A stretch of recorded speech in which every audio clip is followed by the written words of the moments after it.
നെടുമ്പരക്കിൽ bus ഇറങ്ങി ഈ പടിക്കലങ്ങടെ എത്തിയ ഒരോട്ടാ മുകളിലേക്ക്.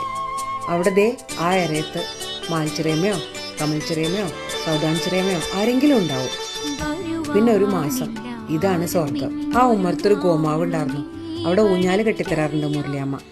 നല്ല ചൂടാവുമ്പോൾ മേത്തൊക്കെ ചൂടുകുരു വരുമ്പോൾ തേങ്ങാപ്പാല് തേപ്പിച്ച് ഇവിടെ നിർത്താറുണ്ടത് ഓർമ്മയുണ്ടോ ബിന്ദു? ദേ ഈ മണ്ണിലാണ് അവർ 3 ആളും ഉറങ്ങുന്നത്, അവരുടെ ഓർമ്മകൾ ഉറങ്ങുന്നത്. ദേ കുട്ടികളെ മുകളിലേക്ക് പോണ്ടാട്ടോ, തട്ടിത്തടഞ്ഞു വീഴാൻ. അപ്പോഴേക്ക് ഞങ്ങളെല്ലാവരും മുകളിലെത്തിണ്ടാവും. ആരാ അവിടുന്ന് ഗേറ്റ് കടന്ന് വരണേ? നീലാണ്ട നമ്പൂരിയാണോ? ഇവിടുന്ന് നോക്കിയാ ദൂരെ നിന്നറിയാം ആരാ വരണേന്ന്. ദേ ആ അകായിലേക്ക് പോണ്ടാട്ടോ, അവിടെ ഉണ്ണിക്ക് കിടക്ക വിരിച്ചിട്ടേക്ക.